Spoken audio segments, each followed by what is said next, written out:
തിരുവനന്തപുരം കോർപ്പറേഷനിൽ അധികാരം പിടിക്കുക എന്ന ലക്ഷ്യത്തോടെ ബി.ജെ.പി. പുറത്തിറക്കിയ പ്രകടന പത്രിക രാജ്യത്തെ കായിക ലോകത്തും രാഷ്ട്രീയ രംഗത്തും പുതിയ ചർച്ചകൾക്ക് തിരികൊളുത്തിയിരിക്കുകയാണ്.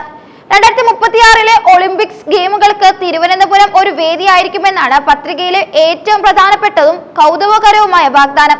ബി.ജെ.പി. സംസ്ഥാന അധ്യക്ഷൻ രാജീവ് ചന്ദ്രശേഖറാണ് ഈ വികസന സ്വപ്നങ്ങളുടെ പ്രകടന പത്രിക പുറത്തിറക്കിയത്. 2036 ഒളിമ്പിക്സ് ആതിഥേയത്വം വഹിക്കുക എന്നത് ഇന്ത്യയുടെ ഒരു ദേശീയ സ്വപ്നമാണ്. പ്രധാനമന്ത്രി നരേന്ദ്രമോദി 78ാമത് സ്വാതന്ത്ര്യദിന പ്രസംഗത്തിലും മുംബൈയിൽ നടന്ന അന്താരാഷ്ട്ര ഒളിമ്പിക് കമ്മിറ്റി സെക്ഷന്റെ ഉദ്ഘാടന ചടങ്ങിലും ഈ സ്വപ്നം ആവർത്തിച്ച് പ്രഖ്യാപിച്ചിരുന്നു. G20 ഉച്ചകോടി പോലുള്ള വലിയ പരിപാടികൾക്ക് ആതിഥേയത്വം വഹിക്കാനുള്ള അടിസ്ഥാന സൗകര്യങ്ങൾ ഇന്ത്യയിലുണ്ടെന്ന് തെളിയിച്ച പശ്ചാത്തലത്തിൽ ഒളിമ്പിക്സിന് വേണ്ടി തയ്യാറെടുക്കുകയാണ് രാജ്യം. എന്നാൽ ഒളിമ്പിക്സ് ഇന്ത്യക്ക് ലഭിച്ചാൽ വേദിയാക്കാൻ ഏറ്റവും കൂടുതൽ സാധ്യത കൽപ്പിക്കപ്പെടുന്നത് ഗുജറാത്തിലെ അഹമ്മദാബാദിനാണ്. ഗുജറാത്ത് സർക്കാർ ഇതിനകം Gujarat Olympics planning infrastructure corporation limited എന്ന കമ്പനി രൂപീകരിക്കുകയും 6000 കോടി രൂപ വകയിരുത്തുകയും ചെയ്തിട്ടുണ്ട്. ലോകത്തിലെ ഏറ്റവും വലിയ ക്രിക്കറ്റ് സ്റ്റേഡിയമായ നരേന്ദ്രമോദി സ്റ്റേഡിയം ഉൾപ്പെടുന്ന 350 ഏക്കർ സ്ഥലത്ത് 6 സ്പോർട്സ് കോംപ്ലക്സുകൾ ഉൾപ്പെടെയുള്ള അടിസ്ഥാന സൗകര്യങ്ങൾ വികസിപ്പിക്കാനാണ് അവിടെ പദ്ധതിയിടുന്നത്.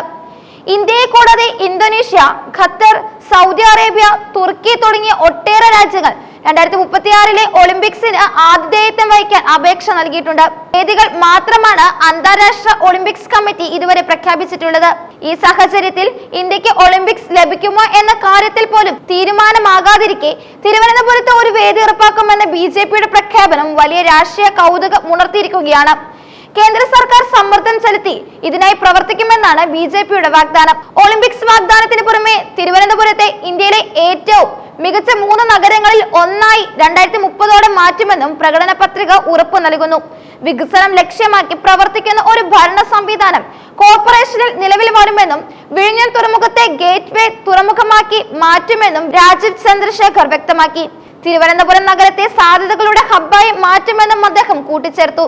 45 ദിവസത്തെ രൂപരേഖ, അതായത് അധികാരത്തിലേറി 45 ദിവസത്തിനകം തിരുവനന്തപുരം നഗരത്തിന്റെ സമഗ്ര വികസനത്തിനായി തയ്യാറാക്കുന്ന രൂപരേഖ പ്രസിദ്ധീകരിക്കും. ഇതിനായി പ്രധാനമന്ത്രി നരേന്ദ്രമോദി നേരിട്ട് എത്തുമെന്ന് നേരത്തെ ബി.ജെ.പി. പ്രഖ്യാപിച്ചിരുന്നു. നടപ്പാക്കുന്ന പദ്ധതികളുടെ പുരോഗതി വിലയിരുത്തി എല്ലാ വർഷവും ഒരു പ്രോഗ്രസ് കാർഡ് പുറത്തിറക്കും. എല്ലാ വാർഡുകളിലും കുടുംബാരോഗ്യ കേന്ദ്രങ്ങൾ സ്ഥാപിക്കും. എല്ലാവർക്കും വീട് ഉറപ്പാക്കും.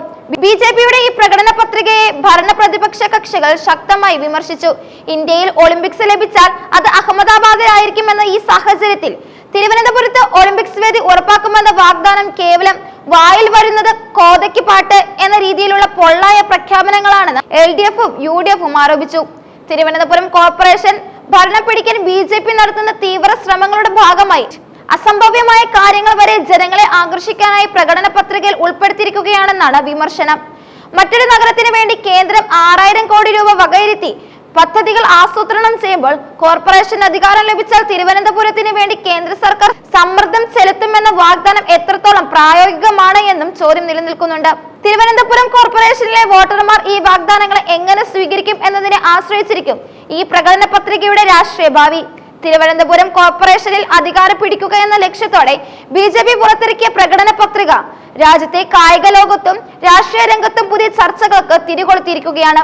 2036 ഒളിമ്പിക്സ് ഗെയിമുകൾക്ക് തിരുവനന്തപുരം ഒരു വേദിയായിരിക്കുമെന്നതാണ് പത്രികയിലെ ഏറ്റവും പ്രധാനപ്പെട്ടതും ഗൗരവകരവുമായ വാഗ്ദാനം.